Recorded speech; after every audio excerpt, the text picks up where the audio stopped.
Sitting here waiting for a siren to go away. What's going on? What's going on, everybody?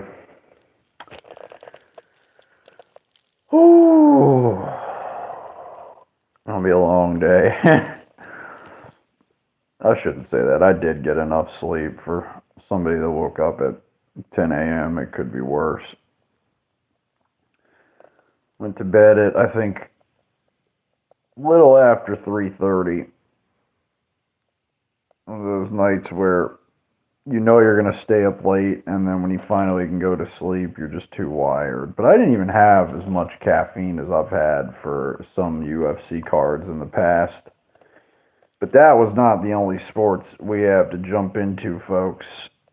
Yes, like Harry Nielsen, we are jumping into multiple fires here.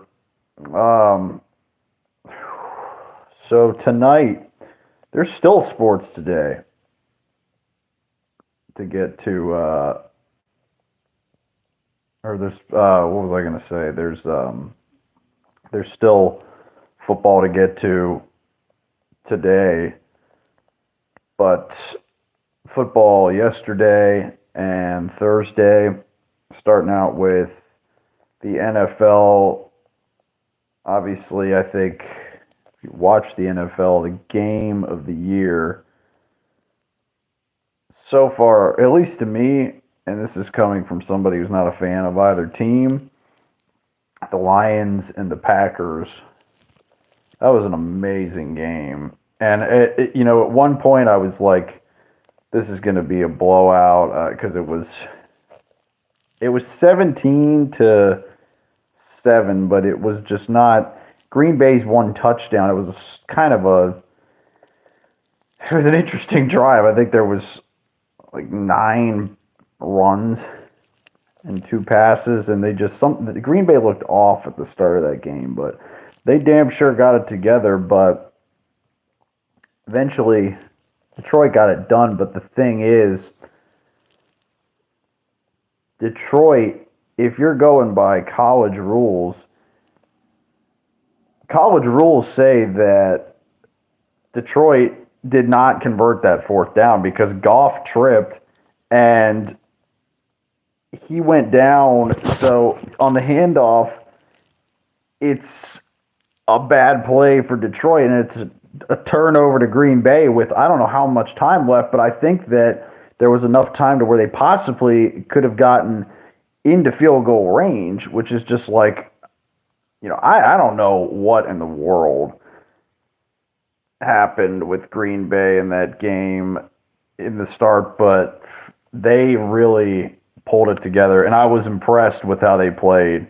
What's going on, everybody? Jumping on, by the way. Thank you so much. I am in Florida, and it is not Florida weather down here, but I am definitely happy to be here in the wintertime, I will say that. Summertime, go up north. But I'm reacting to anybody who's not been on here. This is the POSTGAME podcast. It's a sports show that I do almost every week, all different times. Check me out. Most of the time it's Monday and Thursday, but sometimes I do weekend shows like this. And I'm reacting to all sorts of sports this weekend if you're a fan of that. I do other shows, comedy. I do music, as you can see behind me. Nicely decorated by my lovely girlfriend.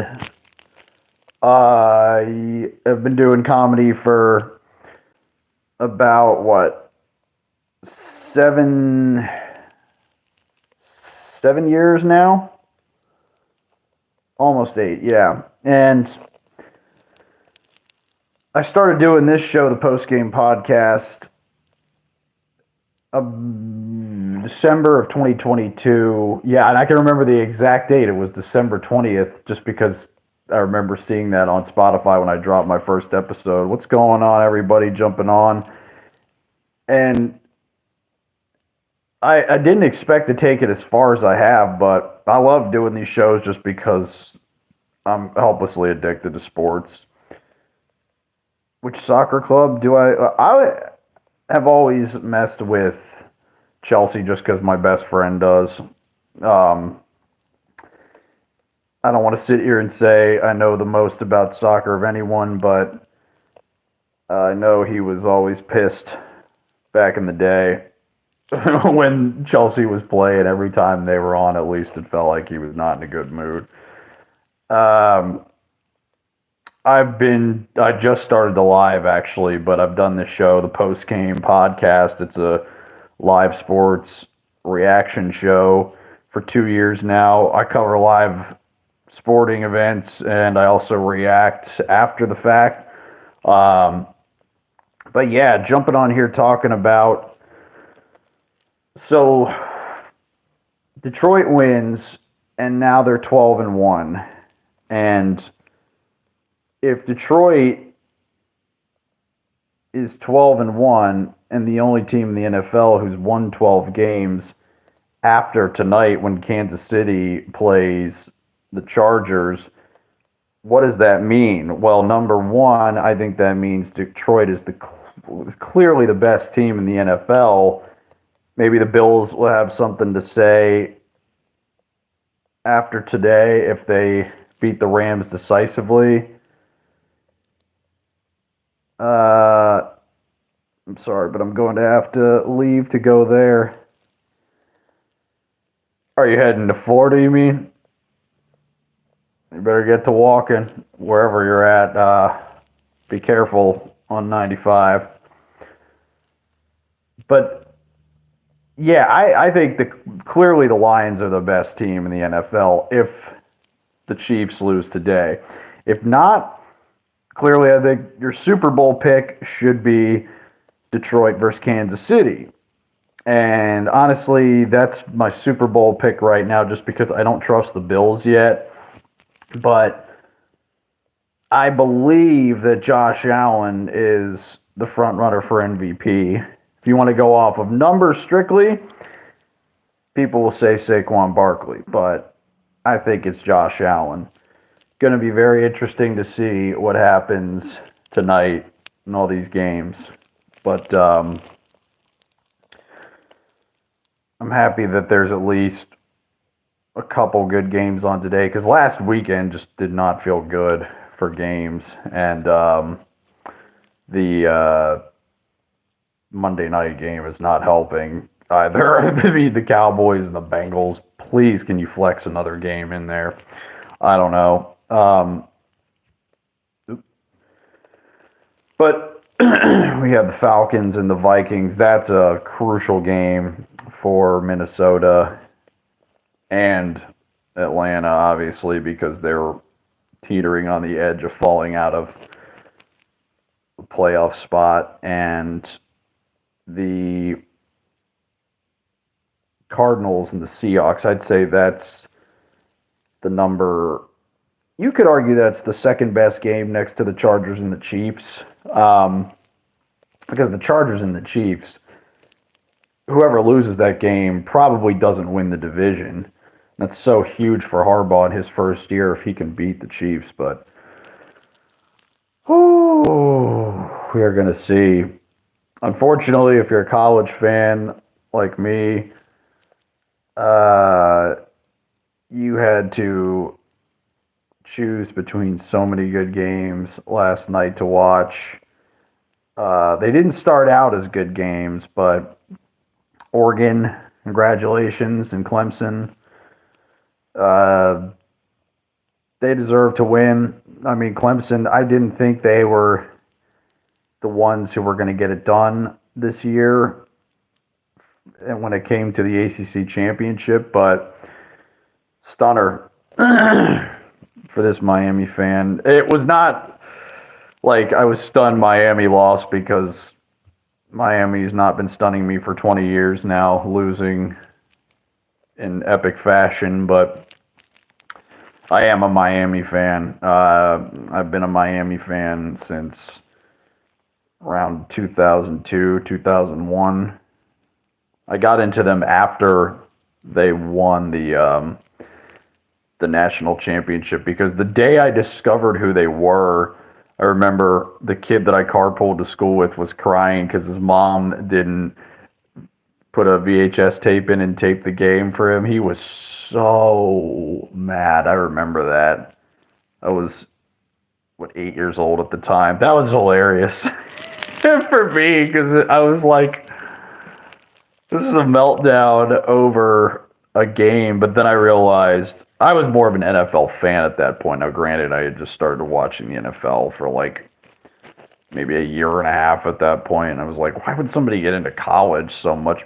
And then I watched that Miami team highlight reels for the next almost 30 years and saw why. And the year I get into them, of course, Miami loses the national championship to Ohio State, and they've been letting me down ever since. But never forget that morning when he was crying like. But I've been crying ever since over Miami, so I can understand. But Oregon, I don't think the Clemson game was as good as Oregon and Penn State. I wanted Penn State to win, but my gut was going with Oregon. And they put up the points that they needed to. I mean, give them the credit. Clemson, I mean, even though you lose to South Carolina, which shout out to the Gamecocks, because that's where my parents went to school. Clemson bounced back about as well as you could ask a team to bounce back, to win an ACC title against a surging SMU team who also deserves credit. I mean, your first year in the ACC, and it is SMU's first year in the ACC. And that's a crazy thought, but to be in the ACC championship game and you lose by 3? That's impressive, I've got to say, even though there's no victories. Losing, great game. Clemson, I don't see them being in this position again for a while.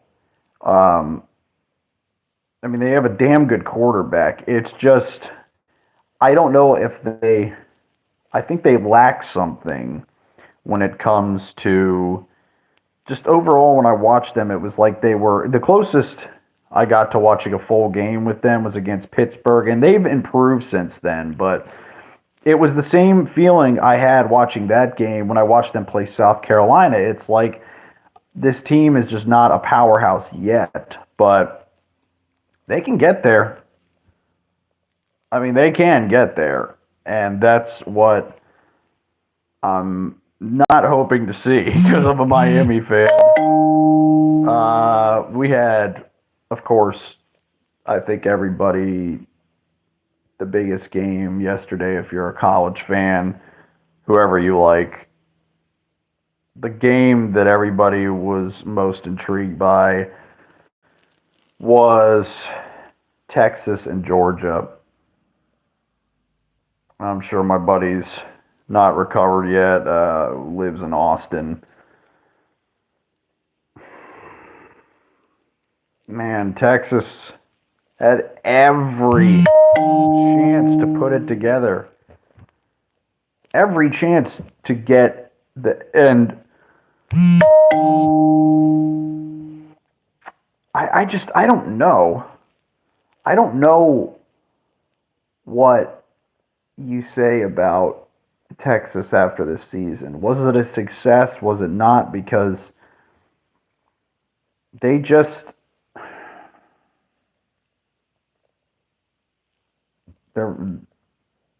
that close to an SEC title. And you have Carson Beck. Carson Beck goes down.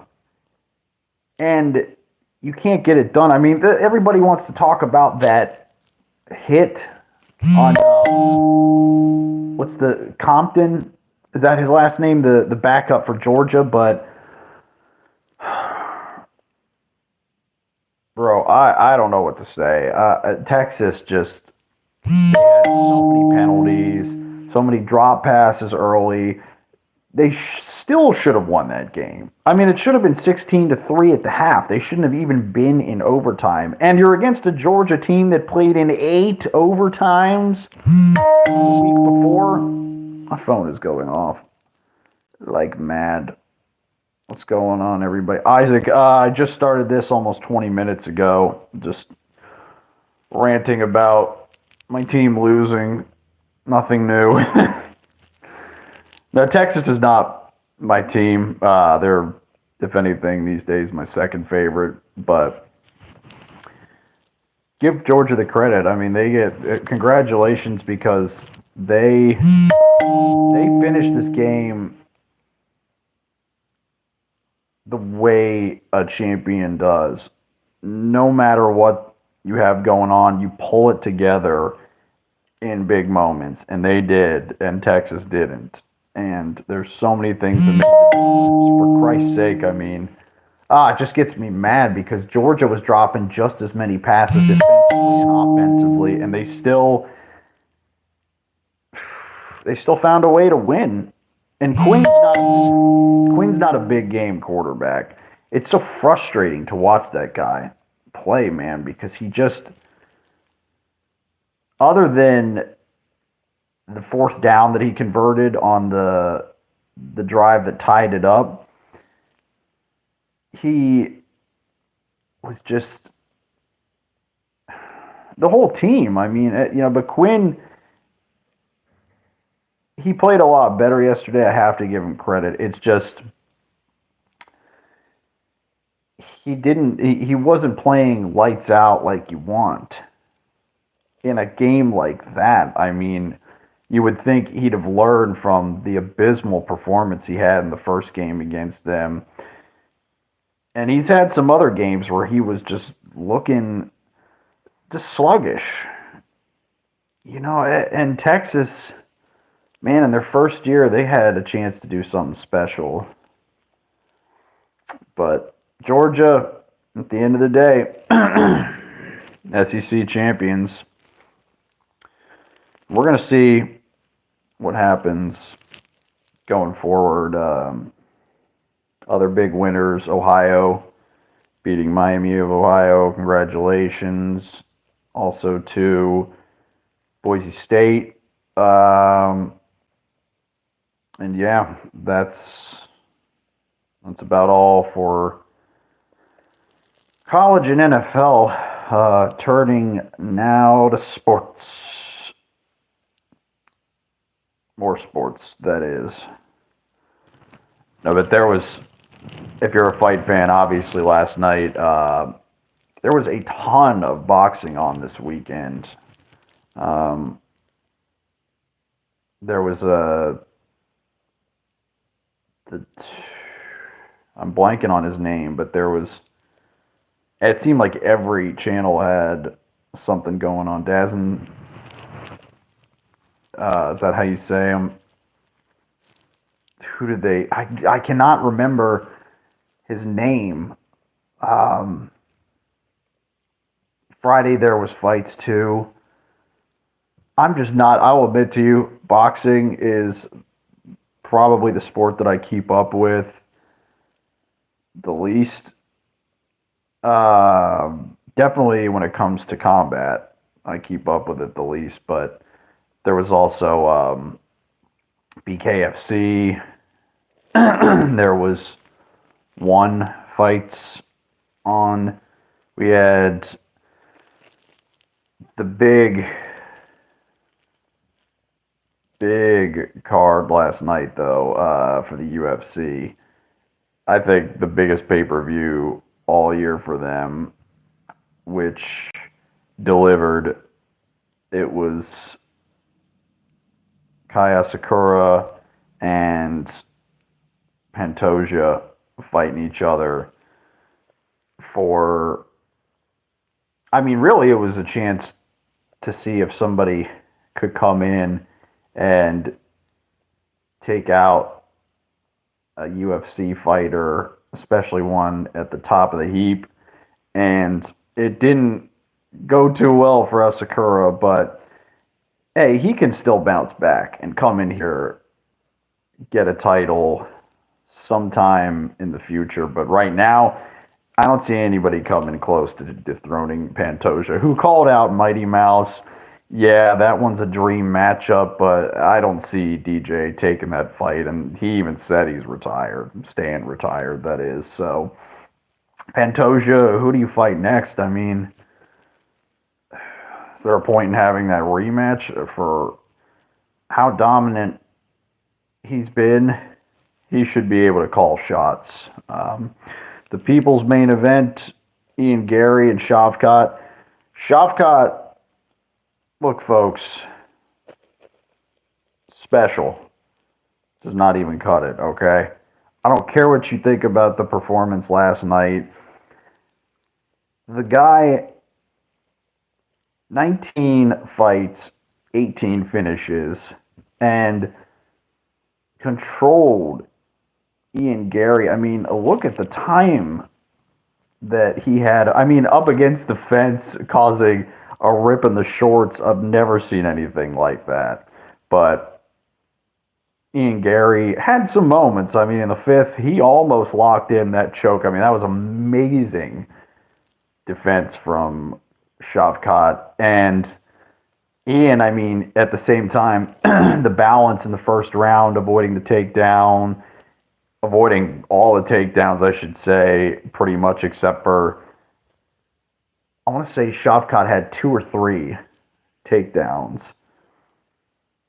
I mean, you got to give Ian credit. He did a lot better than a lot of people were expecting. But Shavkat got it done when he had to. And it was such an interesting call out afterwards because you have a translator who's trying to help Shavkat make the call out to Bilal, who gets stopped by security. Unreal.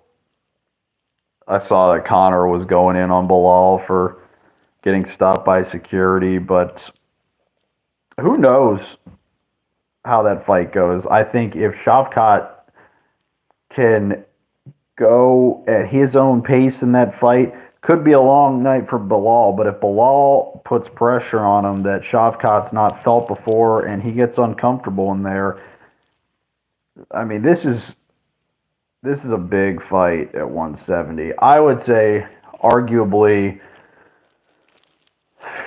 the biggest fight we've had at 170 since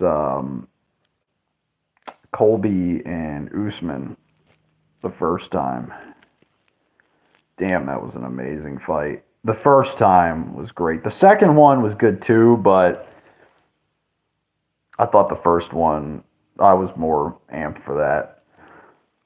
Definitely was keyed up also to watch Cyril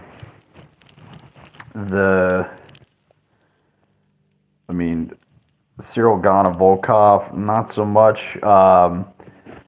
but there was also, Bryce Mitchell, kind of the same thing, wasn't as excited about that, and Anthony Smith, he shouldn't have been fighting, man.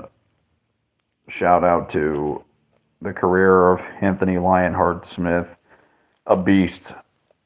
Just, you can't say enough about that guy's ground game. It sucks to see him in there with somebody hungry as Dom Reyes, but I mean, he's a fighter. That's what he does. He challenges himself against the best in the world, and he got hit. He got hit by Dom.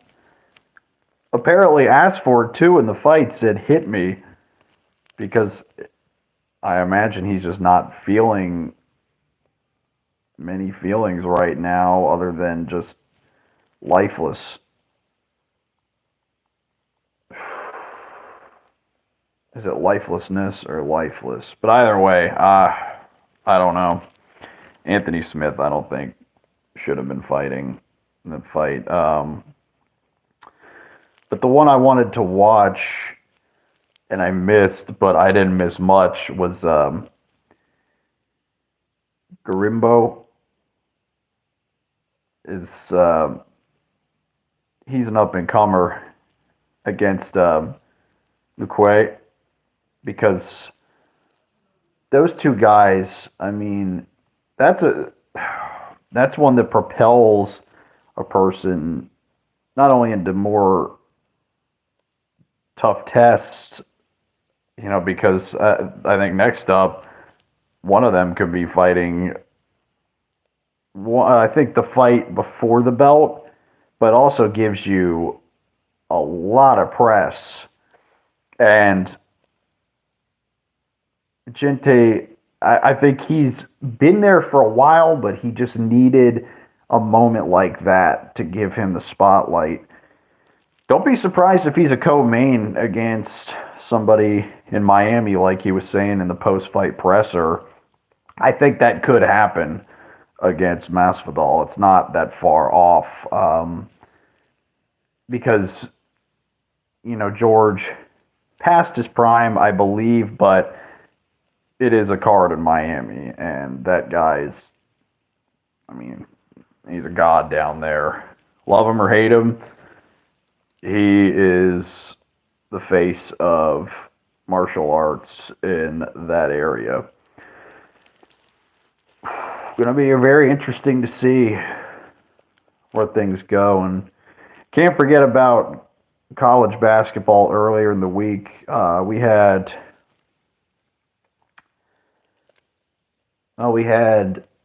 not one but two massive upsets. You had Duke go down and Kansas. I mean, Duke, give them the credit, playing a hot Auburn team. They made the correct moves to get it done. Isaiah Evans, I mean, provided the shooting they needed early. They kept out in front of Auburn after that. That was just an impressive game. And I don't know if Duke is even going to be in the Final Four. I expect them to go deep into the tournament this year. And when I say deep, I mean like win at least 2 games, but who knows if they'll go further. But a young team that is definitely going the right way. And you have a couple teams who go down who, just happen to be number 1 and 2.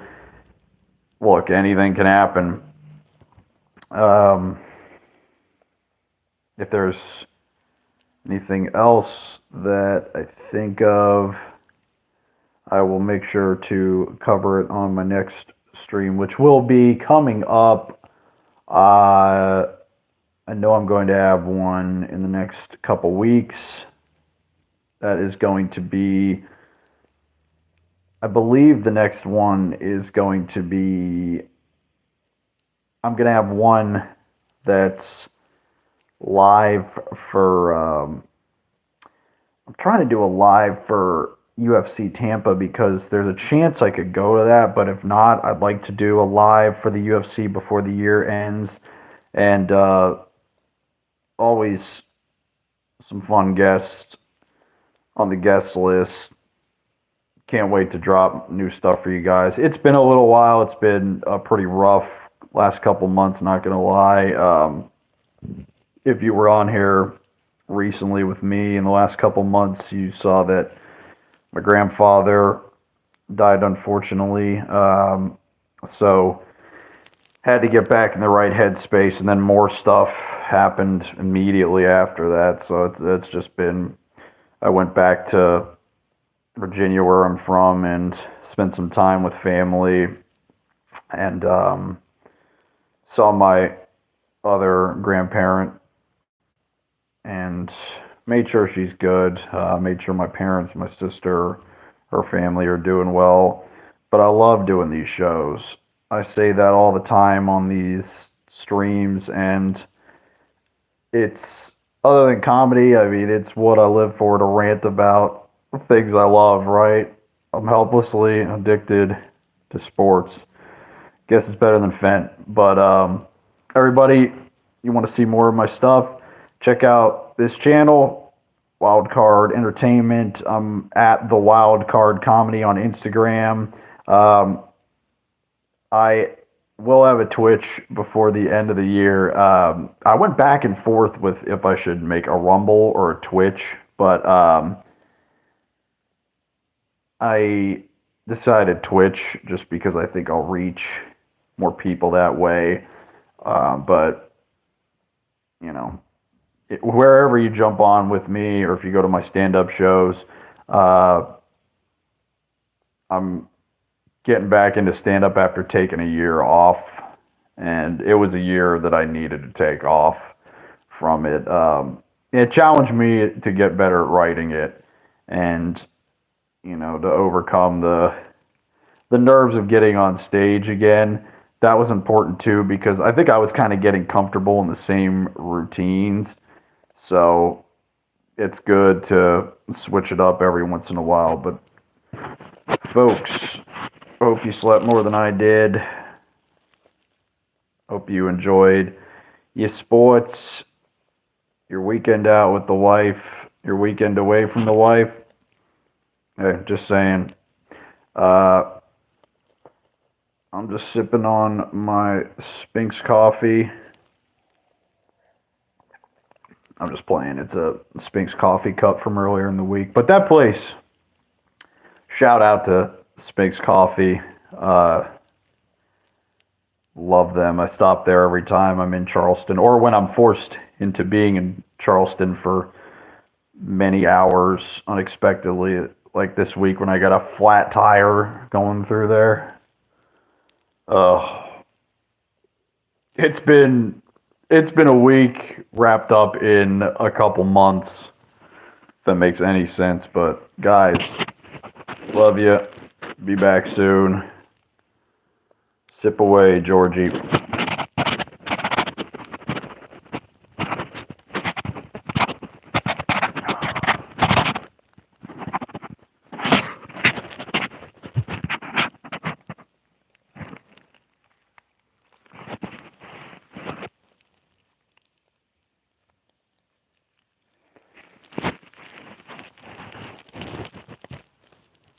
Psych.